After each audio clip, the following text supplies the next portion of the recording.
পায়ে খুব ভারী বুলেট লাগছে, পাটা একদম হাড় চুরমার হয়ে গেছে এবং যখন গুলিটা লাগছে এরকম ব্লাডিং আমি কখনো দেখি নাই। যেই শুনছি পাওয়াটা কাটা যাইবে, জিন্দিগানির লেগে পঙ্গু হয়ে গেছে, সারা জীবনের লেগে পঙ্গু হয়ে গেছে।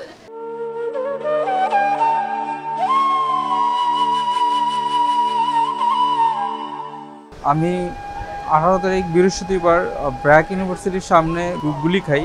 ওইখান থেকে আমাকে মানুষজন ধরে নিয়ে ফরাজি হসপিটালে নেয়। ওইখান থেকে ফরাজি থেকে ঢাকা মেডিকেল থেকে এনআইসিবিডি থেকে পঙ্গু এইখানে আসার পরে আমার অপারেশন হয়। বেশ কিছু দূরত্বে বিজিবি ছিল, আর ওদিনকার হেলিকপ্টারে টহল ছিল, হেলিকপ্টার থেকেও গোলাবর্ষণ হচ্ছিল। এখন কে করছে বলতে পারছি না।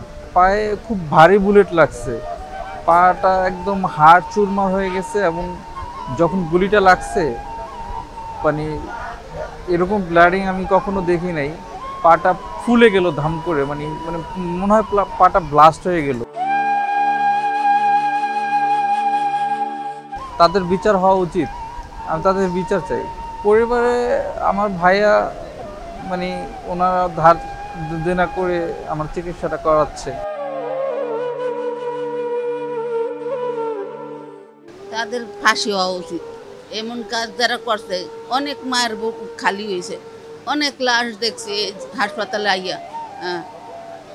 আমি কল্পনাও করতে পারি না। আর আমার হাত পায়ে কোনো বল ছিল না, যেই শুনছি পাওয়াটা কাটা যাইবে, জিন্দিগানির লেগে পঙ্গু হয়ে গেছে, সারা জীবনের লেগে পঙ্গু হয়ে গেছে। 4 জনের সংসার এই চালাইতো, ঘর ভাড়া দিত, ঘর বাজার সাজার সব করতাম। ওই এমন হয়ে গেছে, আমরা কি করবো?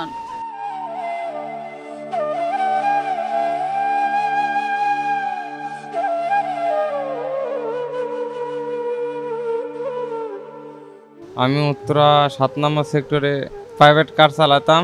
ডিউটি শেষ করে বিকাল 5টার দিকে বাসার দিকে যাইতে লাগে ওই উত্তরা গুলি লাগছিল আপনার এই গিরের উপর দিয়ে লাগছে, নিচের থেকে রগ এবং ওই যে রক্তের যে ইয়াগুলো থাকে ওইগুলো সব ছিঁড়ে হয়ে গেছিল।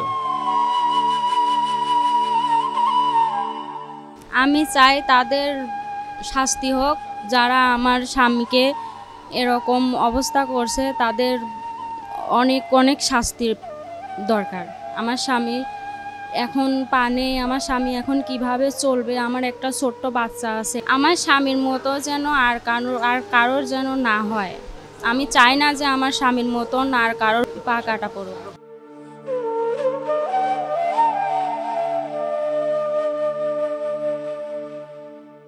আমার ছেলে কাজের থেকে আসার সময় গুলিবিদ্ধ হয়েছে।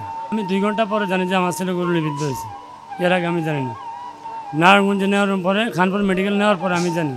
তাহলে আমার সবার বড় ছেলে, আমি একজন রিক্সার ড্রাইভার। যখন আমার এই ফ্যামিলিটা কিন্তু যারে দিয়ে আমার আশা ভরসা ছিল, তা এখন মনে করেন জানেনি আমার আশা ভরসা, সেই আশা ভরসা তো আর আমার নাই।